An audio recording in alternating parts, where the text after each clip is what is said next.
राधे दोस्तों, जय श्री कृष्णा। स्वागत है आपका हमारे चैनल पर। दोस्तों, आज हम बात करेंगे खरतीला एकादशी के बारे में। खरतीला एकादशी हमारे हिंदू धर्म में बहुत महत्वपूर्ण माना जाता है।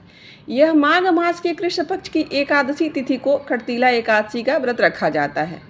तो दोस्तों, खरतीला एकादशी के दिन भगवान विष्णु का पूजन किया जाता है और खरतीला एकादशी पर तिल का विशेष महत्व बताया गया है। इस दिन 6 प्रकार के तिलों का उपयोग किया जाता है, जिसमें तिल से स्नान किया जाता है, तिल का उपटन लगाया जाता है, तिल से हवन किया जाता है, तिल से श्राद्ध तर्पण किया जाता है और तिल का भोजन भी किया जाता है। साथ में तिल का दान भी किया जाता है, इसलिए इसे खरतीला एकादशी व्रत कहा जाता है। इस दिन भगवान विष्णु की पूजा करने से व्यक्ति को समस्त प्रकार के सुख की प्राप्ति होती है तथा सभी मनोकामनाएं पूर्ण हो जाती हैं। साथ ही पुण्य की प्राप्ति होती है और कई करोड़ जो पाप रहते हैं वह आपके कटित हो जाते हैं और जीवन में सुख शांति समृद्धि का निवास होता है। साथ ही हम आपको बता दें कि इस दिन खरतीला का दान करने से पापों का नाश हो जाता है और भगवान विष्णु की कृपा से अंत में आप स्वर्गलोक को प्राप्त करते हैं। ये जान लेते हैं कि इस वर्ष 2026 में यह एकादशी कब पड़ने वाली है। इस खरतीला एकादशी का व्रत कब रखा जाएगा। तो सबसे पहले आपको बता दें कि माघ मास के कृष्ण पक्ष की एकादशी तिथि जो प्रारंभ हो रही है वह है 13 जनवरी 2026 को दोपहर 3:17 से और यह एकादशी तिथि की समाप्ति होगी 14 जनवरी 2026 को शाम 5:53 पर। तो उदया तिथि के आधार पर यदि खरतीला एकादशी का व्रत रखा जाएगा तो यह 14 जनवरी 2026 यानी दिन बुधवार को रखा जाएगा।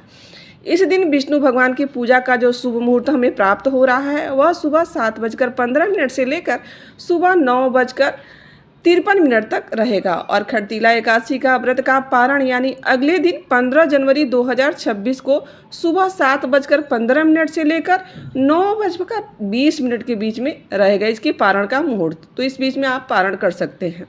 पारण के दिन द्वादशी तिथि समाप्त होने का समय और 15 जनवरी 2026 को रात्रि में यह 8:16 पर समाप्त हो जाएगा।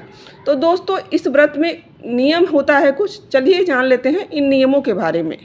वैसे तो देखिए, इस एकादशी को व्रत को बहुत से लोग निर्जला ही उपवास धारण करते हैं, परंतु यदि आप निर्जला उपवास नहीं रख सकते हैं तो आप जल पी सकते हैं या फलाहार भी ग्रहण कर सकते हैं। बात करेंगे एकादशी के व्रत के नियमों का पालन आप 10वीं की शाम से ही शुरू कर दीजिएगा। 10वीं की शाम से ही आप शुद्ध और सात्विकता का संपूर्ण ध्यान रखिएगा। आप 10वीं की शाम को सात्विक भोजन ग्रहण करिए। उसके बाद इसी दिन से आप पूर्णतः ब्रह्मचर्य का पालन करेंगे और खरतीला एकादशी व्रत करने वाले जो भी व्यक्ति हैं, जो भी व्रती होंगे, वह दूसरे दिन घर में अन्न नहीं, उनके घर में अन्न बनता भी नहीं है। बहुत आदमी आजकल तो प्रयास कर रहा है बच्चों तक कि कुछ फलाहार करा दे या फिर कुछ ऐसा भोजन कराए जिसमें चावल ना हो। चावल स्पेशली वर्जित होता है एकादशी में। और इस व्रत वाले दिन में व्यक्ति को बाल, नाखून इत्यादि नहीं काटने चाहिए और तामसिक जो चीज़ें होती हैं वह तो आप 2 दिन पहले से ही छोड़ दें तो और भी अच्छा होगा। और बात करेंगे खरतीला एकादशी व्रत वाले दिन, चावल तो हम आपको पहले ही बता दें, चावल बिल्कुल नहीं खाना चाहिए। एकादशी के दिन आप प्रातःकाल उठकर स्नान करने के बाद भगवान विष्णु की पूजा करें। भगवान विष्णु की प्रतिमा या फोटो आप अपने पूजा स्थान में जो लगा कर रखे हैं वहाँ पर जाकर आप तिल मिश्रित जल, चंदन और पीले पुष्प भगवान को अर्पित कर सकते हैं। उसके बाद आप दीपक जलाकर रख दीजिए और पूजा के दौरान आप विष्णु सहस्त्र नाम का पाठ कर सकते हैं। उसके बाद आप खरतीला एकादशी व्रत की कथा का श्रवण कर सकते हैं। फिर भगवान विष्णु के भजन मंत्र इत्यादि करने के बाद आप उनकी आरती कर लीजिए और भगवान को भी आप तिल से बने हुए पकवानों का भोग जरूर चढ़ाइए। इस दिन इसको करने से बड़ा ही उत्तम फल प्राप्त होता है। एकादशी व्रत के दिन रात्रि में जागरण करना बड़ा ही उत्तम बताया गया है। इस प्रकार आप व्रत रखते हुए अगले दिन पारण के दिन सुबह यानी द्वादशी को आप सुबह ब्रह्म मुहूर्त में उठिए। स्नान ध्यान नित्य क्रिया से निवृत्त होकर जो शुभ मुहूर्त आपको ब्रह्म मुहूर्त में प्राप्त हो रहा है उस समय आप विष्णु भगवान का पुनः पूजन कीजिए।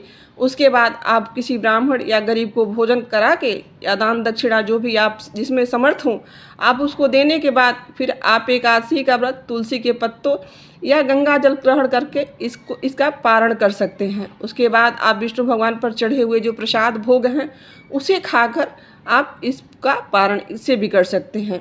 उसके बाद जो भी आप ब्राह्मण को, यदि मान लीजिए आप ब्राह्मण को बुलाकर भोज कराते हैं तो जो भोजन बना रहता है ब्राह्मण के लिए आप उस भोजन को कर सकते हैं।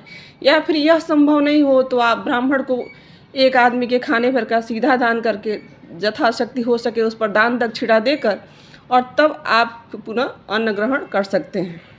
तो यह थी खरतीला एकादशी व्रत से जुड़ी हुई कथा, जानकारी। आशा करती हूँ कि आपको यह जानकारी अच्छी लगी होगी, और यहाँ तक बने रहने के लिए आप सभी का दिल से आभार। मिलते हैं किसी ऐसी जानकारी के साथ। अभी के लिए बस इतना ही। राधे राधे, जय श्री कृष्णा।